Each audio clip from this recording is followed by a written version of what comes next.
kwa sababu kila mwanadamu aliyezaliwa na kuishi katika uso wa dunia anatamani siku moja aweze kufanikiwa sawasawa na malengo ambayo amejiwekea.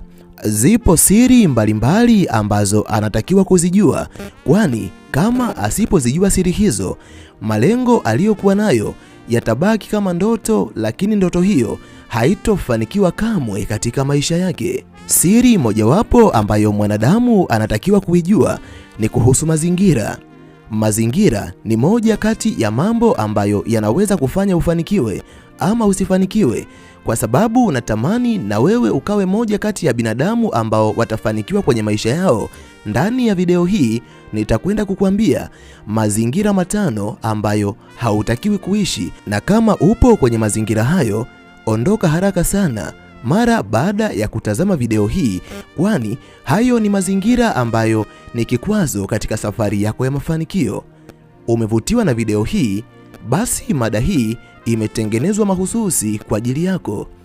Kama unatamani kuendelea kujifunza mambo mbalimbali kupitia video zetu, jiunge nasi kwa kusubscribe katika chaneli hii ya Fafanuo Media. Hapo utakuwa wa kwanza kupata video zetu pindi tunapoziweka kwenye chaneli hii. Hautajutia MB zako, kwani mara zote tunajitahidi kuwa bora zaidi ya jana. Asante, enjoy. Yafuatayo ni mazingira 5 ambayo unatakiwa kuondoka haraka sana kama wewe ni moja kati ya binadamu wanaotamani kufanikiwa katika maisha yao. Namba 1, mazingira yaliyotawaliwa na binadamu wenye mtazamo hasi. Pamoja na mamilioni ya mitazamo waliokuwa nayo wanadamu wanaoishi maeneo mbalimbali katika ulimwengu wetu, lakini mitazamo yote tunaweza kuigawanya katika makundi mawili. Wapo binadamu wenye mitazamo chanya na wapo binadamu wenye mitazamo hasi. Ili uweze kufanikiwa katika maisha yako, lazima uwe katika mazingira yaliyotawaliwa na binadamu wenye mitazamo chanya, kwa sababu wanadamu waliotawaliwa na mitazamo chanya watakupa moyo pindi moyo wako utakapovunjika. Watakusababisha uinuke tena katika nyakati ambazo ulikuwa umeanguka na moyo wako ukaanza kukata tamaa, kwani hawa ni wanadamu ambao watakufundisha kuwajibika katika maisha yako. Ni binadamu ambao watakufundisha kuelewa kuwa mafanikio ya kweli hayatoletwa na yeyote katika maisha yako, bali mafanikio ya kweli yatatengenezwa na wewe mwenyewe kupitia mikono na mawazo yako. Lakini binadamu wenye mtazamo hasi, hawa ni wanadamu wanaopenda kulaumu kwa kila kitu. Hata katika mambo ambayo walipaswa kuwajibika wao, bado watawalaumu watu wengine. Hawa ni binadamu ambao ni rahisi kukata tamaa na kuwakatisha watu wengine tamaa. Kumbuka, wahenga walishasema ndege wanaofanana huruka katika anga moja. Kama utaambatana na binadamu wa kundi hili, amini usiamini, mtazamo wao utaanza kuingia ndani yako, nawe utajikuta umeanza kuwa na tabia kama zao, kwani jamii, tamaduni zetu na familia ambazo tumetokea ndizo ambazo zinashepu namna yetu ya kufikiria pamoja na mitazamo tuliyokuwa nayo. Inawezekana wewe ni moja kati ya wanadamu wanaotamani kufanikiwa katika maisha yao. Kama unatamani kufanikiwa na umezungukwa na binadamu wenye mitazamo hasi, tafadhali ondoka haraka sana katika mazingira hayo. Nenda kajichanganye na binadamu ambao wana mitazamo chanya. Hao ni watu ambao watakusaidia kutimiza malengo na ndoto ulizokuwa nazo. Namba 2, kama wewe ni moja kati ya binadamu wanaotamani kufanikiwa katika maisha yao, ondoka haraka sana katika mazingira ambayo yanachochea uvivu na kukupotezea muda. Binadamu wengi wana kawaida ya kutafsiri madini, vito, pesa, magari, majumba kama vitu vyenye thamani kubwa katika maisha ya mwanadamu. Ni kwa sababu hawajui thamani ambayo imejificha katika muda. Moja kati ya siri ambazo natamani na wewe uweze kuzijua ni kuwa muda una thamani kubwa katika maisha ya mwanadamu, kwani vyote ambavyo nimevitaja hapo nyuma vinaweza kurudishwa katika mikono yako. Hata ukipoteza, unaweza ukamiliki nyumba leo, nyumba ikapotea, lakini mwaka kesho ukamiliki tena nyumba. Unaweza ukamiliki vitu vya thamani, ukapoteza, lakini mwaka kesho ukaweza kumiliki tena. Lakini muda ni moja kati ya vitu ambavyo unapovipoteza kwenye maisha yako haviwezi kurejea kamwe katika mikono yako. Utajikuta ni mtu ambaye unajutia sana ni kwa nini umeupoteza muda, lakini kamwe hauwezi kurecover hasara ambayo umeipata katika muda. Ukijaribu kuzunguka na kuwauliza wazee wengi ni vitu gani ambavyo wanajutia kuvipoteza katika maisha yao, moja kati ya mambo ambayo asilimia kubwa ya wazee watakwambia ni muda. Wazee wengi watakwambia, laiti ningelijua nisingeupoteza muda wangu, lakini tayari wamechelewa kwa sababu hawana uwezo wa kuurudisha muda nyuma. Unajifunza nini kupitia maelezo haya? Ni kwamba inawezekana wewe ni moja kati ya wanadamu ambao wapo katika mazingira ambayo yanawapotezea muda. Hakuna chochote kipya ambacho unajifunza.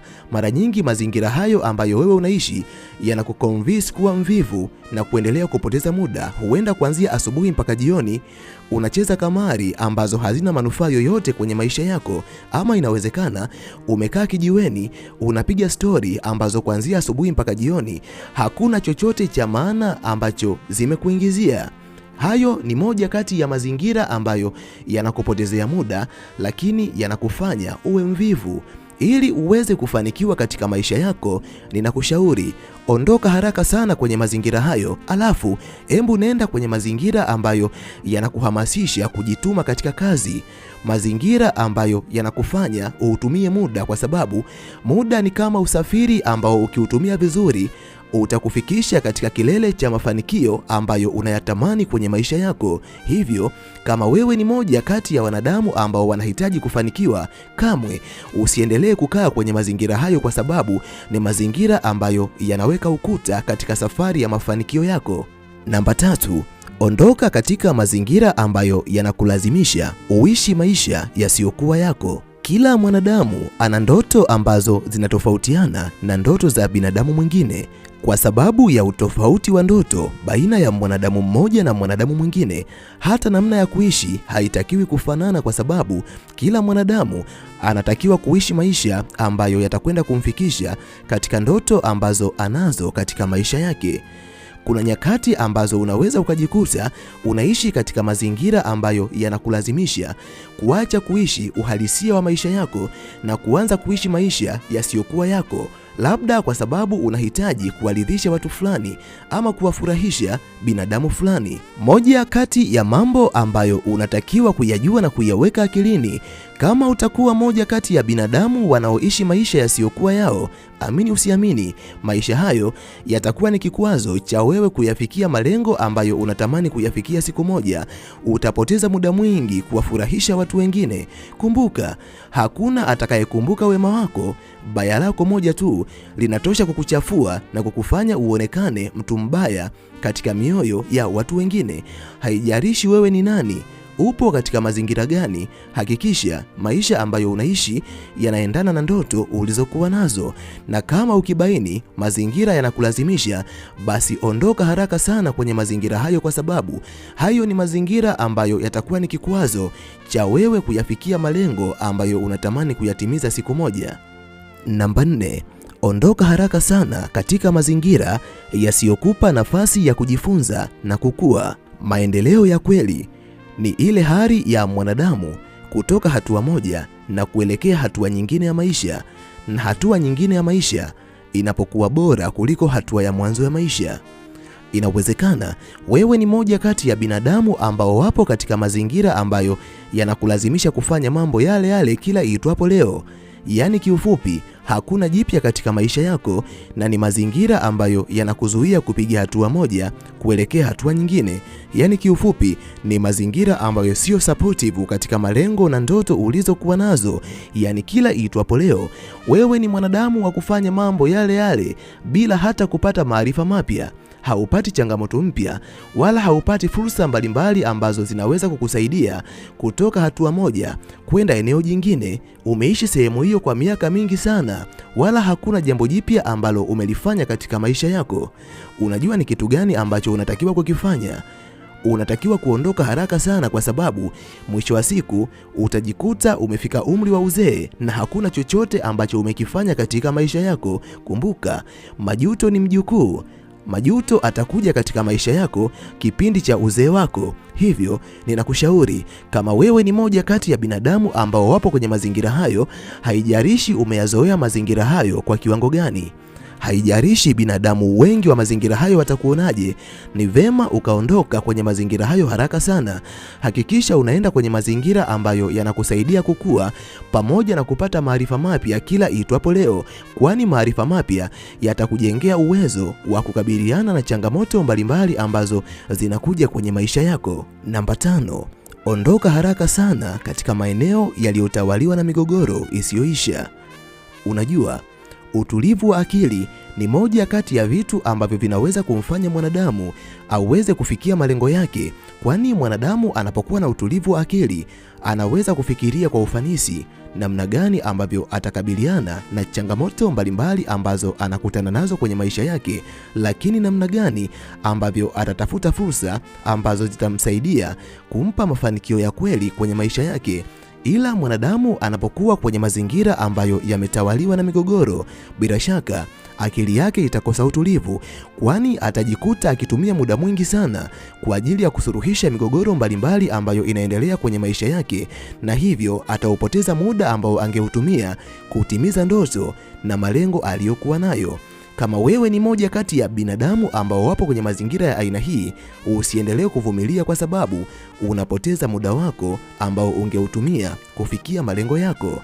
Yapo mengi ya kuzungumza, lakini kwa sababu ya usalama wa MB zako sina budi kuishia hapa.